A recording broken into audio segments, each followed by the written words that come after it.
नमस्कार, स्वागत है आपका वॉच इंडिया नाउ में। मैं हूं आपके साथ ऋषभ उमराव और इस वक्त हम मौजूद हैं सदर विधानसभा के मलाका गांव में। और इस वक्त हमारे साथ जो जुड़े हुए हैं वो बीएसपी कैंडिडेट हैं फतेहपुर सदर से। और आइए जानते हैं कि मायावती के किन मुद्दों पर इस बार का ये 2022 का विधानसभा चुनाव लड़ने जा रहे हैं। नमस्ते जी सर। बहन जी का जो लॉ एंड ऑर्डर था, जो पूरे प्रदेश में लगा, और अब तो जंगल राज है, तो बहन जी के लॉ एंड ऑर्डर पे हम चुनाव लड़ रहे हैं। जो पिछला उनका कानून व्यवस्था थी वही मेरा मुद्दा है। तो अगर पिछली कानून व्यवस्था इतनी अच्छी थी तो फिर जनता ने आपकी सरकार को नकार क्यों दिया? फर्जी 15 लाख और जुमला लॉलीपॉप दे के समाज को गुमराह किया।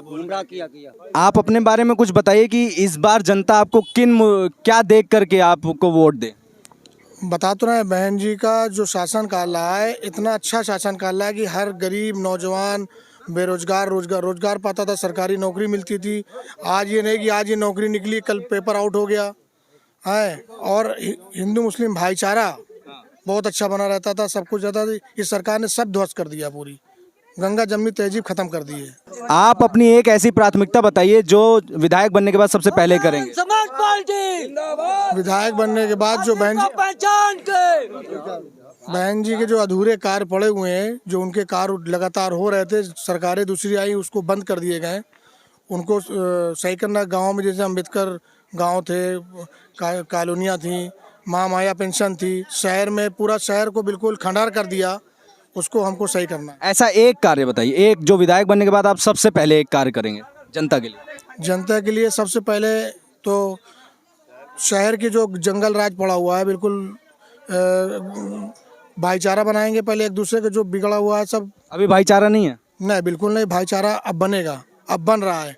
इन लोगों ने इतना खराब किया, अब लोग समझ चुके हैं। अब भाईचारा की तरफ बढ़ रहे हैं आगे, लोग एक दूसरे को समर्थन मिल रहा है। हमारे साथ सारे लोग जो है, मैं तो मुस्लिम समाज का हूँ, सारे गैर मुस्लिम लोग हैं, सब बढ़िया हमको सपोर्ट कर रहे हैं, सारे हिंदू भाई लोग हैं। अगर 2022 में आप विधायक बन गए और मायावती जी की सरकार नहीं आई तो काम कैसे करेंगे आप? सरकार नहीं भी बने क्यों नहीं, ये आप कैसे करें? सरकार हमारी फुल फ्लैश 200 के ऊपर सीटें हमको मिल रही, फुल फ्लैश मिल रही हैं। इस बार पूर्ण बहुमत की सरकार बनेगी और अयूब भाई हमारे जो प्रत्याशी हैं बहुजन समाज पार्टी के सदर विधानसभा के, ये पूरी तरीके से इनको हिंदू मुस्लिम सिख ईसाई सब इनके साथ भाई भाई बन करके इनके साथ कंधा से कंधा मिला करके चल रहे हैं। इनको वोट और सपोर्ट सारे तरीके से दे रहे हैं। अखिलेश यादव जी कह रहे हैं कि 300 यूनिट बिजली फ्री देंगे। देखिए, फ्री तो देने की बात कहते हैं आप, तो 15 लाख तो मोदी जी ने भी कहा था, और इसके अलावा 2 करोड़ नौकरियों का भी वादा किया था। नौकरी नहीं मिली? जहां मिली हो आप डेटा उठा करके देख लीजिए। यहाँ तक कि 3 लाख से ज़्यादा लोगों के रोजगार छिन गए हैं।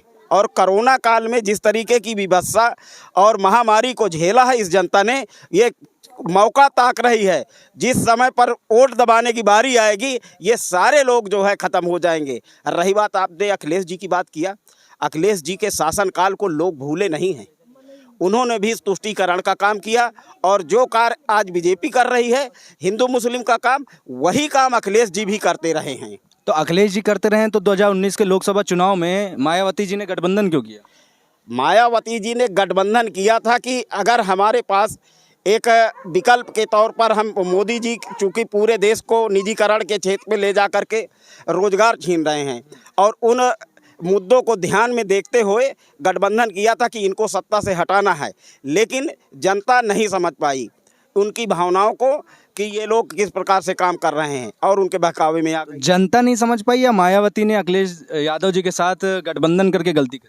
नहीं, ऐसी कोई बात नहीं थी। जो समय की नज़ाकत को देख करके ही सारे फैसले माननीय बहन जी लेती हैं, और माननीय बहन जी आयरन लेडी के नाम से जानी जाती हैं, और उनको पूरा विश्व जानता है कि उनकी राजनीतिक सोच और समझ के बारे में कोई प्रश्न नहीं उठा सकता है। क्या विचार हैं इस बार? इन्हीं को साथ देंगे? किनका?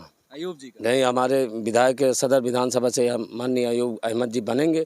दूसरी बात, शहर में जो बहुजन समाज पार्टी ने 2012 से 2007 से 2012 के बीच में जो विकास किया, जैसे हमने यहाँ 1,01,000 मानवर कांसीराम आवास योजना हमने किया, हमने चौडगरा का पुल रहा हो, चाहे ये हरियरगंज का पुल रहा हो, चाहे अवगासी का पुल रहा हो, हमने ये पुल बनवाने का काम किया। हमने बांदा सागर रोड को 5-5 बार बनाने का काम किया।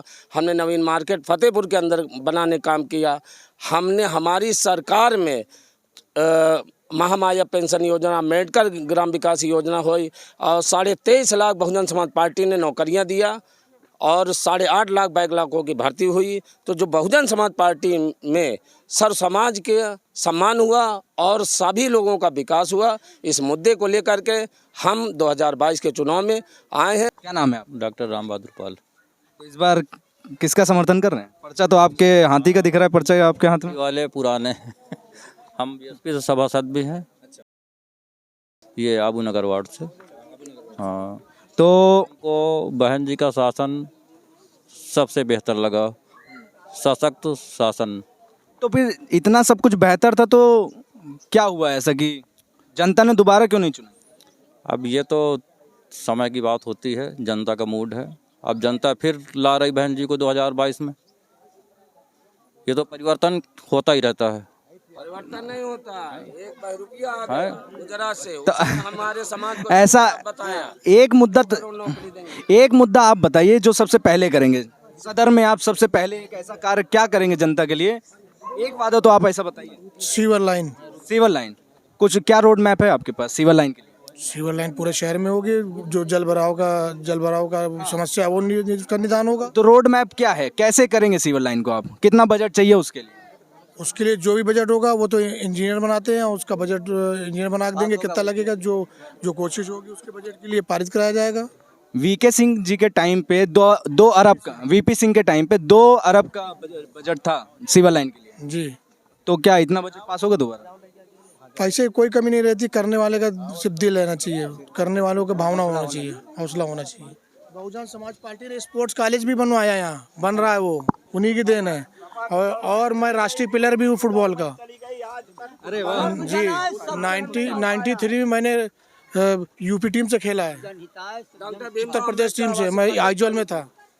तो ये जो स्टेडियम बना हुआ है ये मायावती जी की देन है? जी, मायावती जी की देन है। स्टेडियम भी, स्पोर्ट कॉलेज भी। डॉक्टर भीमराव अम्बेडकर आवासीय पद्धति कॉलेज, जिसका नाम बीजेपी ने बदल के पंडित दीनदयाल उपाध्याय किया। ये होती इनकी जाति सोच। तो युवाओं को देख करके रोजगार का क्या है? ये पहले मुद्दा ये है जो आजकल चल रहा है किसानों के प्रति, बहुत ही किसान वाला। बहुजन समाज पार्टी इसका क्या निवारण करेगी, हमें ये बताएं बस। ऐसा क्या करेगी कि इनसे एसपी ऐसा क्या करेगी कि ये सांड खेत में ना जाए? हाँ, क्या करेगी ऐसा कि किसानों को राहत मिले और गाय के साथ भी ना इंसाफी ना हो? बताइए। बहुजन समाज पार्टी जो ये बीच में गौशाला बने हुए हैं, जिसको लूट रहे हैं लोग। बीएसपी जब आती है तो कानून का राज चलता है यहाँ पे। अधिकारियों के लगाम कसी जाएगी, जो जितना बजट जाए वो गाय को चारा पूरा मिले और उनकी सेहत भी बनी रहे और वो खेतों से छुट्टे जो घूम रहे हैं वो पकड़ के उसमें बाड़े के अंदर भी रहे। संतुष्ट है आप? ये तो सरकार ये भी कर रही है, मगर ये बीच के लोग हैं, ये बहुत मतलब नाइंसाफी करते हैं। तो सरकार ऐसा क्या कष्ट मतलब कड़ा शासन करेगी कि ये गाय मतलब बिल्कुल अपने आ जाए? बेटा, बहन जी की सरकार में कभी भी बहन जी की सरकार में अधिकारी थर थर कांपता है। डीएमएसपी अंकुश नहीं है इस हमको, आप अभी छोटे रहे होंगे बहुत। बहन जी की जब हेलीकॉप्टर रुकता था, अधिकारियों के पसीने छूटे रहते थे, इन लोग को मालूम होगा। तो जब इतना कड़ा शासन होता, अधिकारी सही रहेगा तो कैसे छुट्टा चढ़ेंगे? जब छुट्टा चढ़ेंगे तो हम उसके जवाबदारी होंगे ना जी। फिर जब उसके जवाबदारी हम होंगे तो हम अधिकारी की पेच कसेंगे। नहीं मानेगा, हम बहन जी को शिकायत करेंगे। हमने देखा है कि आपके गांव की सड़कें नहीं सही हैं, तो क्या वादा लेना चाहेंगे? अब वादा तो यही है, सड़कें, पानी अपना जो है सब बनवाएं अच्छा। अब यहाँ युवाओं के लिए रोजगार? युवा के रोजगार तो बहुत हालत खस्ता है। लाठियाँ चल रही हैं, अभी पूछ लो। इलाहाबाद में देखा ही गया, लाठियाँ चल रही हैं अच्छे से। बता तो रहे हैं, बहन जी ने तो नौकरी डायरेक्ट दी, ये तो नौकरी प्राइवेट करते जा रहे हैं। बहन जी ने तो लाखों नौकरी दी, 23.5 लाख नौकरी दी, और ये नौकरी को खत्म करके डेली बेसिस करते जा रहे हैं। 800 रुपया, 8000 रुपया, 10,000 रुपया, क्या होगा? बच्चे कहाँ पढ़ेंगे? हम ये चाहते हैं कि मलाका में एक इंटर कॉलेज बनना चाहिए, क्योंकि हमारा बहुत बड़ा गांव है। यहाँ केवल 8 तक कक्षा जूनियर स्कूल है। बहन जी ने गाँव अम्बेडकर ग्राम बना के और पूरा विकास करके दिखाया। अम्बेडकर गांव में जब बनते थे तो नाली, सड़क, सीडीओ, डीएम कुर्सी डाल के रात में काम कराते थे। इंटर कॉलेज हमारे गांव में होना चाहिए, बन जाएगा बीएसपी में? बिल्कुल बनेगा। क्यों भाई जीतेंगे। चलिए इस वक्त हम मौजूद थे फतेहपुर सदर के मनाका गांव में और हमारे साथ मौजूद थे बीएसपी कैंडिडेट आयूब